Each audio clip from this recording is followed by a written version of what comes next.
a bunch of crazy stories written by the Brothers Grimm. And now you're gonna learn all about them, listening to the Brothers Grimm. All right, so you know Uncle Phil down here, and this is Phil's friend Mike. Mike and I met like 3 or 4 years ago. Wait, how long have you been married, Phil? Just over 3 years, because we've had a 3rd year anniversary, which was the leather anniversary. So, and we were married in October, so 3.5 years. Nice. One of my favorite quotes by Ben Franklin: "Love well, whip well." He was a big fan of leather. Oh, nice. Yeah. Who doesn't love leather? I'm Mike. Do you go by Charles, Charlie, or Chuck? What do you like? Do you? Charles? Okay. Charles? All right. Okay. So I cannot call you Chuck? No. Okay. You got it. Well, understood. Good answer. Here we go. Students and scholars, friends and relations, enemies if you're also here. Welcome to the Brothers Dim podcast, where we discuss the crazy stories written down by the Brothers Grimm. Today we have a very special episode. The mouse, the bird, and the sausage.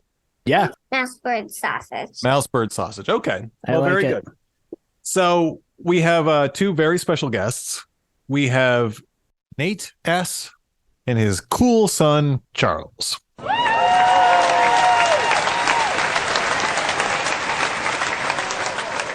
Or according to Charles, Dad.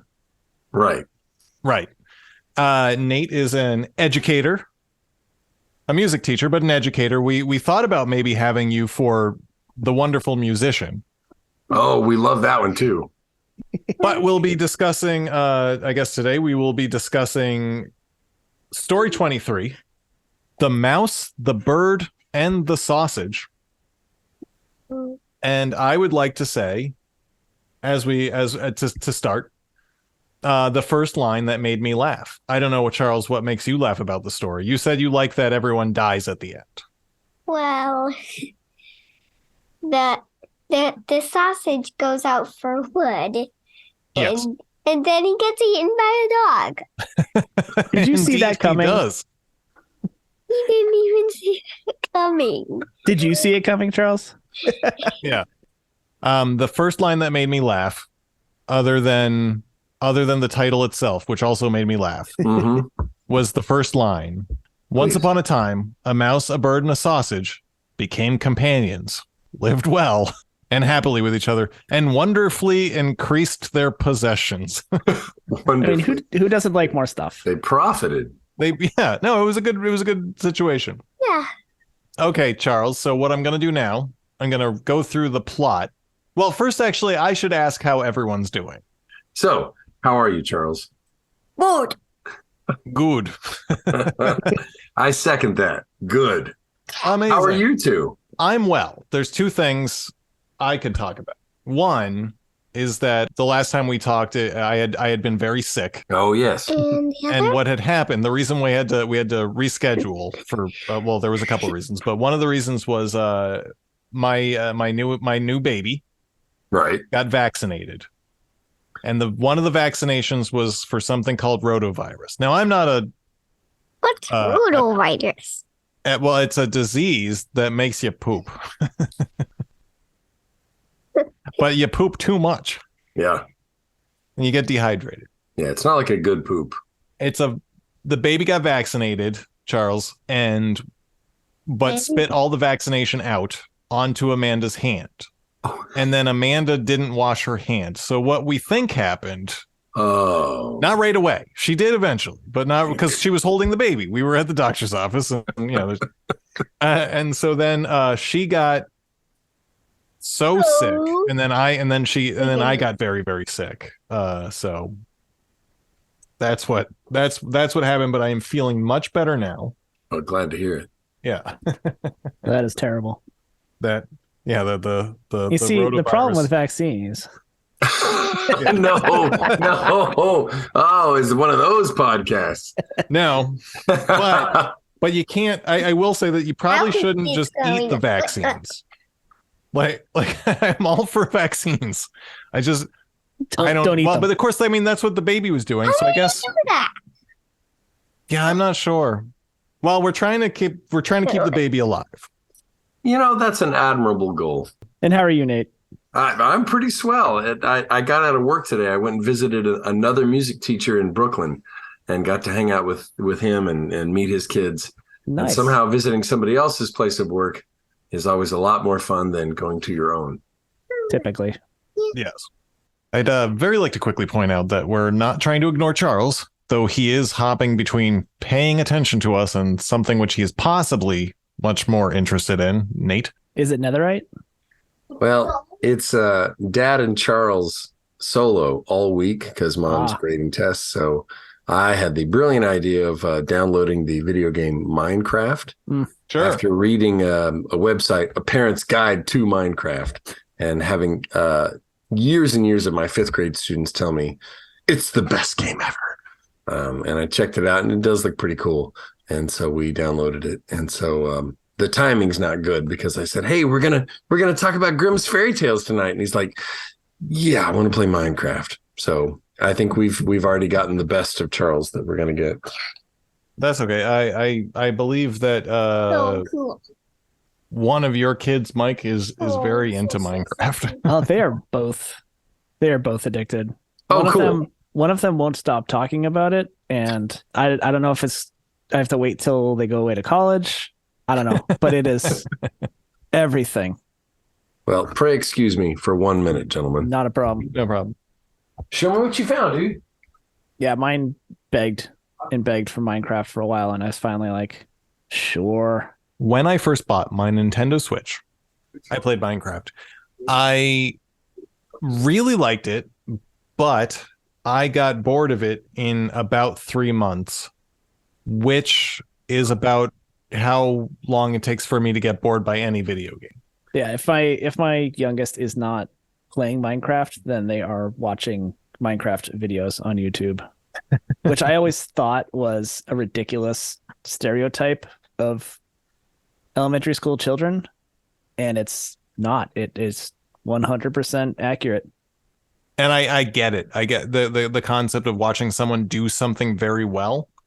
There's something I still watch now is there's a guy that does these videos where he plays do you know Cities Skylines? No. It's kind of a modern version of SimCity. Okay. That there's a guy that just plays that and once a week uploads a video. If we have the ability to post a link in the I'll comments. post a link to the guy. It's his name is I'm Kibitz. He's amazing. Okay. We're going to go a little bit out of order, though, because we've been trying to do these in order. However, because we have our very first guest star. Oh, we're the first guests on this podcast. And we're very excited to have you. And it took some doing to get this going. We went out of order to do Charles's favorite stories. The first one we'll be doing, again, is The Mouse, the Bird, and the Sausage. So if you don't mind, I will go through the plot, and then we can start talking about it. Cool. In the bird, in the mouse, and the sausage, at the end, they all die. That is very true, Charles, and a very succinct summation of the story. I think I'll expand on that just a bit, if that's okay with you. And as I say that, Charles is wandering away again. So here we go. The Mouse, the Bird, and the Sausage, story number 23. Once upon a time, a mouse, a bird, and a sausage are roommates, doing well for themselves. Each of them has a job to which they are suited, and things are going swimmingly. Bird goes out every morning to get wood, and we all know gathering wood in Germany in the late 18th, early 19th century is the worst possible job. No woman will love you. Bottom of the totem pole. Bottom of the totem pole. That's not okay. It was a rough job, Charles. It was not an enviable position. So the bird's at the bottom of this friend group. Bird fetches the wood for the fire. Mouse does some homemaking, sets the table, fetches the water, and the sausage cooks. Because A, he is very good at it, but B, he can throw himself into the soup and give it a little sausagey flavor and rub himself all over the vegetables, which they specifically say rub all over the vegetables. So Yeah, they do. the bird's out one day, meets another bird. They catch up, and this friend of the bird starts telling the first bird that you're doing all this woodwork, which is garbage, and it's unfair that this mouse and this sausage are using you. So the bird agrees, and at night he goes home. He demands you know what? For fairness, we should all switch up jobs. Mouse and the sausage aren't happy with this, but they acquiesce. They draw lots to see who will do what chore. The sausage gets the wood gathering job. The mouse gets the chef job, and the bird has to fetch the water and set the table. So This is not the right. sausage, then, Charles, as you mentioned earlier, the sausage goes out and meets a dog on the road who eats him. After a bit, the bird goes off to check on the sausage because he hasn't come home. Finds the dog, who says two things. First of all, he was a sausage and I'm a dog. So Yeah. I have every lawful right to eat this sausage if I find it walking down the road. Second of all, and apparently this is very important, he was walking around with forged documents, this sausage was, which is a my capital favorite funny offense. line. Yeah. And the dog was legally obliged to kill the sausage and eat him. Bird can't really argue with that. Gets the wood anyways, heads home to set the table because now he's got two jobs.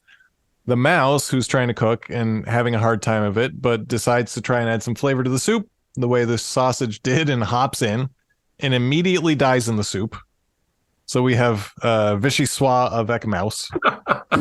And then Bird goes to set. Now Bird got all the jobs. He goes to set the table, finds no dinner, no mouse. The fire's out of control. He goes to get some water to put the fire, accidentally drops in the bucket into the well, falls down the well as well to his death. All are dead. The end. And that's the story. So Nathan or Nate. Dude, Nathaniel. my mom calls me that. Nate, please. Well, what should I call your mom? Mrs. Okay, so I can't. You don't want me to tell me her first name. What should I call your sister? No. Okay. No. Do you have any theories? I've got a couple theories about moral. Is what we're Moral? gonna- Okay. What does anyone have an idea for the moral of this story? If I didn't know that it came from sometime first recorded sometime in the 1700s by the Brothers Grimm, I would almost think it was a tale that would be included in Chairman Mao's Little Red Book. Okay. Because it seems to me to be saying all of you have a specific role, and if you ever try to question your role or what government or, well, that's a stretch, what society is telling you, what nature is telling you, then terrible things will befall you. So accept your role and be happy in it, and don't try to change things. You know what? I agree. I think my thought was know your place. Yeah, know your place. Do not try and climb the social ladder. And if you are a woodcutter, Right. that's what you are. That is what you will always be. Do not question your role. Well, I also learned that just because the sausage can roll around on the soup doesn't mean that you can. Right. It's sort of a corollary to the moral, I suppose. Okay, yeah. Well, then that kind of goes back to Nate's Chairman Mao thing. It's not just like we've decided, but only a sausage can do what a sausage can do. And so Right. if you're Nate, how tall are you? 6'7". 6'7". Okay. But I use my body to carry my brain around, so it's really nothing to brag about. Right, but if you were in communist China, I don't know why you know what you brought up Mao Zedong. now I'm stuck on a China.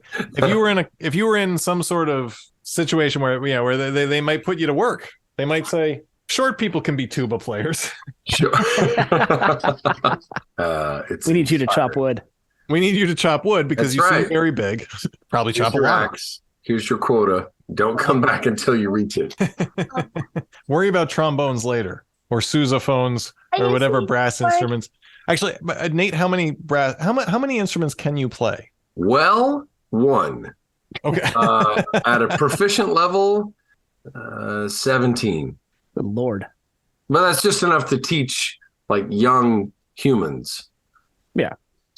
Just enough to snow them and think that I'm the expert, but Right. like not well enough to play I'm at like a hot cross buns, Mary Had a Little Lamb level on about 16 other instruments, but I'm only good at the trombone.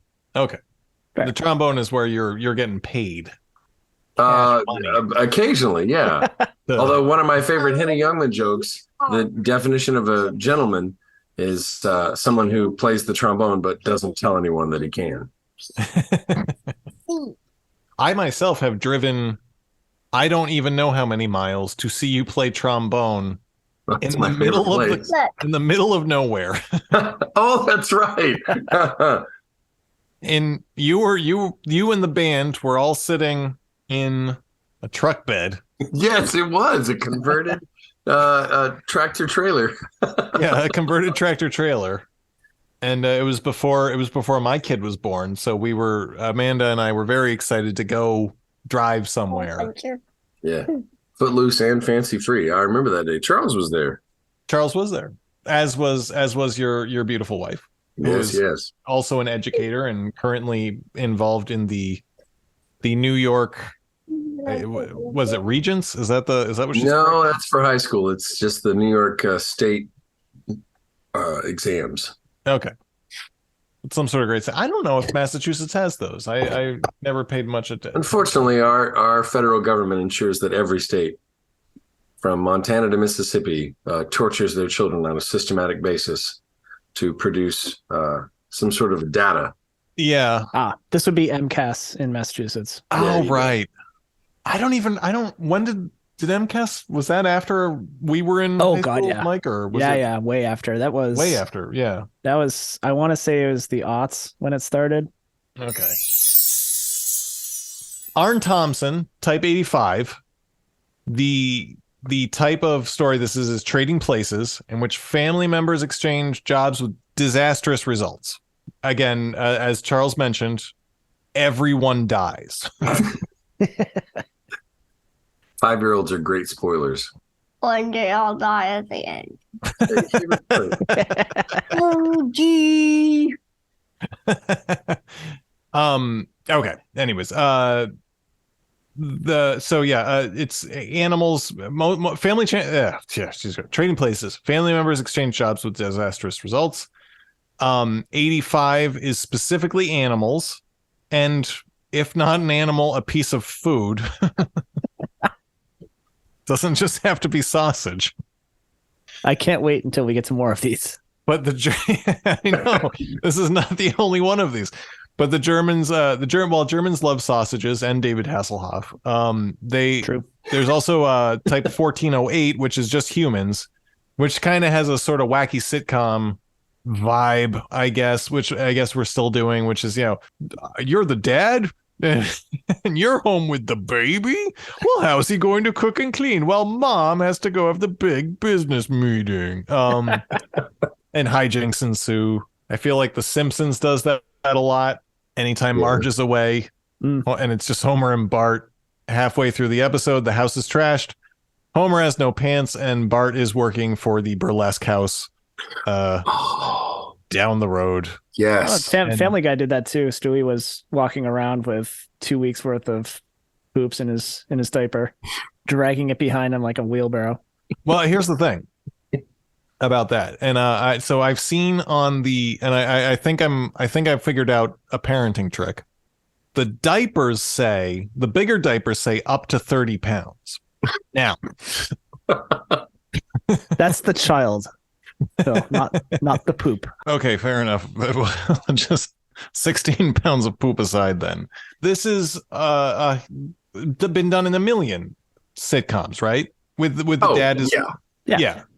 Dad, Like I bring up The Simpsons, you bring up the guy with a family. The fish There out of it is. water story, maybe, where the man with no experience or interest in domestic work is forced by circumstances. 3 Men and a Baby. There you go. Yeah, where you have to adapt quickly. But again, Mr. Mom. Oh, wow. all of them lived. True. Yeah. If only those formulaic 80s comedy movies had ended in grisly death. If they had been written They had been written by Germans. Only Mikey comes back in the Goonies. Yeah. Oh God, yes. Okay. Let's not before we go too far down that path. But to keep on theme of kids hearing tales of violence, we can switch gears. Nate, you were excited to come talk to us when you heard about the Brothers Grimm. How did you and your kid get into the series? Because it's not for everyone. It should be, but it isn't. And did Charles take to it right away? Well, honestly, when we started reading these stories, I guess last year when Charles was around 4, we would skim through the table of contents, and I would say, "Do you want to hear a story about the Frog Prince? Do you want to hear Rapunzel? Do you want to hear Jorinda and Jorindel?" You know, and like me knowing maybe half of the content of the stories, and when I read the title of The Bird, the Mouse, and the Sausage, yes. And so we started reading it, and just when you get to the grim ending, and then you look at your tiny child, and you're like, have I just scarred this child, or have I opened up new avenues of imagination? Hopefully the latter. And he looks at me and he goes, "Dad, that's funny." Go, oh, thank goodness, because otherwise he's going to be up all night with nightmares, and it's going to be my fault. So then the next night I was like, "Hey, what do you want for your story?" And he says, "Oh, the bird, the mouse, and the sausage." Okay, let's make it happen. So it was a favorite for, I mean, not to compare to the Billboard charts, but it was number one for like an astonishing 15 or 16 nights. That's amazes impressive. me, and I'll tell you why. I started reading. We've talked about this before, Mike and I, but I started reading the Grimms to the kid because he doesn't know, he doesn't care what I'm reading to him Right. at this point, because he's only 4 months old. I remember that phase. I'm excited for the fact that a 4-year-old, or at the time I guess he was 4, Yeah. is interested in these stories, because it means we can I don't have to buy another book. No. Yeah. Yeah, just keep cycling through, and at some point he'll say, "That's an absurdist idea." Yeah. And you say, "Correct. Let's read it again." But Good. like a charming, absurd, wacky tale that will always have a special place in my heart. Well, we certainly can hope. Well, this has been an absolute delight. My thanks to you, Nate, and Charles, of course, and to all the rest of you out there in the world. This has been story number 23, The Mouse, the Bird, and the Sausage. Sleep tight, and we will see you next time. See ya. Good night.